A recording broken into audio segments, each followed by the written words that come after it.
अस्सलाम वालेकुम। आज हम बात करेंगे मुहाजिर शनाख्त के बारे में कि क्यों शनाख्त अहम है। जो कौमें शनाख्त को अहमियत नहीं देती वो तबाह हो जाती हैं, क्योंकि शनाख्त ही वो चीज़ है जो कौमों को ताकत दिलाती है।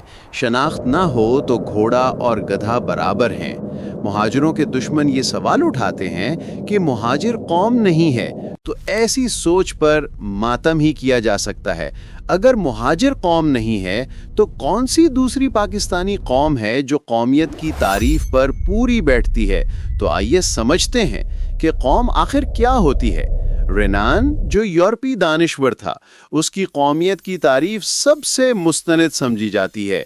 उसकी तारीफ या डेफिनेशन के मुताबिक कौम न मजहब से बनती है, न ज़ात पात से, न ज़बान से, न जोग्राफिया और ज़मीन से, न बादशाहत से, बल्कि कौम वो होती है जो एक दूसरे के साथ रहना चाहती है, जिसका माजी और तजर्बात जुड़े हुए हों।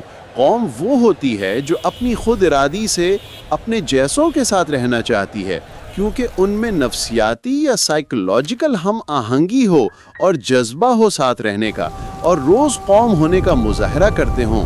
यही कौमियत की तारीफ पॉलिटिकल साइंटिस्ट बेनेडिक्ट एंडरसन ने भी दी थी। तो इन मुहाजिर दुश्मनों को जवाब दे दें कि मुहाजिर एक कौमी शनाख्त है और अटल हकीकत है, जिसका सिर्फ जाहिल और मुतअस्सिब इंसान ही इनकार कर सकता है। जैसे सिंधी नस्ल परस्त, वो इसलिए मुहाजिर कौमियत का इनकार करते हैं क्योंकि अगर मुहाजिर को कौम मान लिया तो उनको हुकूक भी देने होंगे।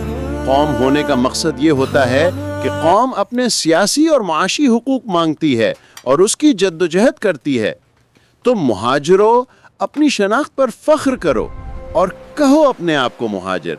तुम्हारी ज़बान अलग, तुम्हारा रहन सहन अलग, तुम्हारा किरदार बहुत बुलंद है इन नस्ल बरस सिंधियों से, तो फख्र करो अपने मुहाजिर होने पर। हिजरत तो सुन्नत रसूल सल्लल्लाहु अलैहि वसल्लम है। याद रखना, शनाख्त के बगैर हुकूक नहीं मिल सकते।